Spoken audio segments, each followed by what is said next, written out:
Welcome to section 10.3 notes, properties of logarithms.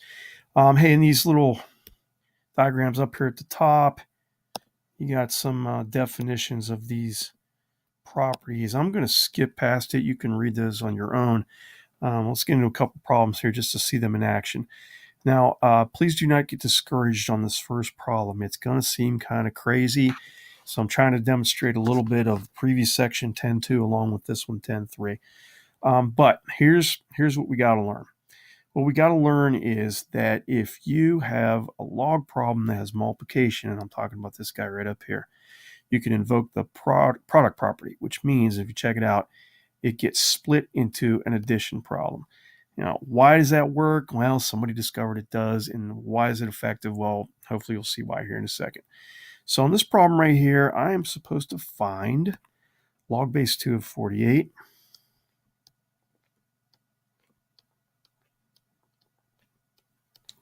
But you will notice you are given some information. So I would hope it at least occur to you that I got to somehow work a log base 2 of 3 into this problem. Because if I do, I've got that number. I can actually use it. I can pick up a calculator. Well, let's think of it this way. How can I use the number 3 to come up with a 48, especially based on the fact that we just said we're going to be talking about the product property, and product means multiply. So if you think of 48 in terms of something times something, we could go with almost anything, right? 12 times 4 or 48 times 1. But if they're giving you a 3 in the problem, then it probably makes sense to use 3 times 16 there. So here's how the product property works. I'm going to take a log that has one log statement, log base 2, and I'm going to split it up into an addition problem. And that's what this product property means. So you are allowed to take a multiplication problem and split it up into addition. I know it sounds kind of crazy, but it works. So some good news. Okay, I'm going to save the approximation symbol for the end.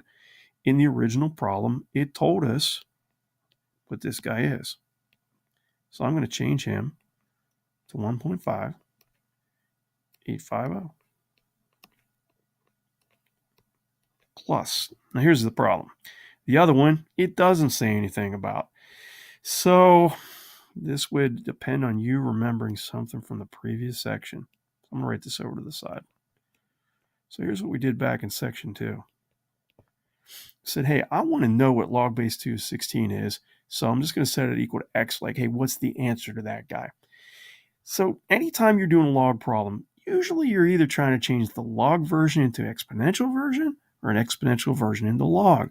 So if I'm stuck and I got a log, so we're going to go back to section 10.2 and we're going to say exponential version. The base raised to the exponent equals the argument. So would that have occurred to you? I don't know, but it is something we already talked about. So here's how we solved that guy. You want to change the 16 into a matching base. So think about it a little bit. Pick up a calculator. 16 is 2 to the 4th power. And if you remember how this works, you get to cross the bases out. And x equals 4. So over here, I just got done figuring out on the side that log base 2 of 16 is 4. So I'll substitute that guy in. Okay, I'm going to use my approximation symbol now, right? Because 1.5850 is an approximation to start with. And I can add those together. I got 5.5850. And I'm done. All right, that one was a little tricky, but at least the demonstration is the product property. So right here, product property. You got multiplication going on. You're allowed to split it up into addition. Well, check this guy out up here. Here's a division problem. And oddly enough, division, you're allowed to split it into a subtract problem. So I wonder if number 2 is going to have that going on. So I'm trying to leave this up here so you can see it. So let's work off of this guy. So problem number 2, I'm trying to find log base 3 of 4. But in the problem, they gave you something to do with a 20 and they gave you something to do with 5. What, pray tell, could I do with a 20 and a 5 to get a 4? Hopefully it occurred to you, especially since we're talking about the quotient property, which means divide, that if I took that 20 and I divided it by 5, I would get 4. So these two statements are the same because 4 is the same as 20 divided by 5. Now, how did that help? Well, up here, let me point to it again. If you have a division problem, you are allowed to split it up into a subtract problem.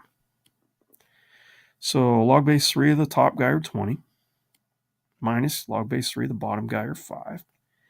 And that's also an equivalent statement. In the directions, and that was the whole point of this, they told you in the directions that log base 3 of 20 is 2.7268. They told you in the directions that log base 3 of 5 was 1.4650. I will pick up a calculator and type that in to get my final answer. So bear with me for a second. I got a 2.7268 minus 1.4650. Please try to ignore the phone in the background. Sorry about that. And it comes out to be 1.2618. Oops, 2618. Approximately. Okay, so hopefully that one made a little bit more sense. We didn't have to break out anything from section 2. All right, let's see if I can squeeze in this third problem. We'll save the fourth one for part 2 of the notes. Power property. So the power property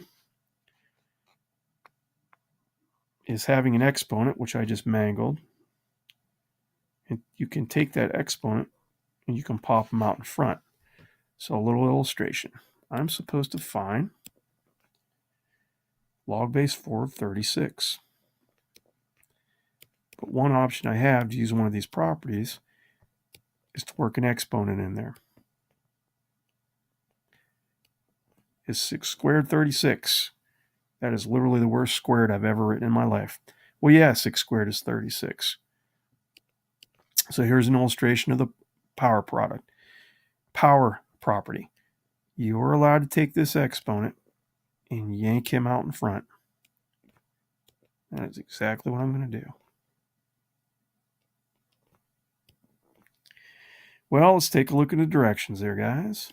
It says in the directions that log base 4 of 6 was 1.2925. Again, approximately, because they've rounded that decimal off for you.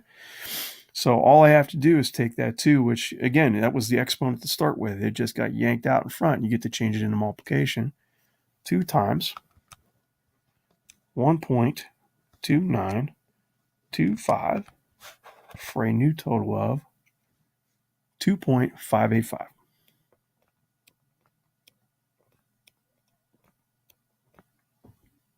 And that's it.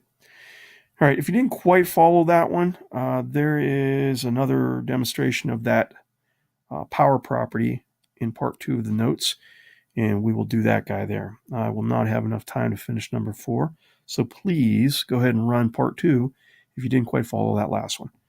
As always, thanks for watching.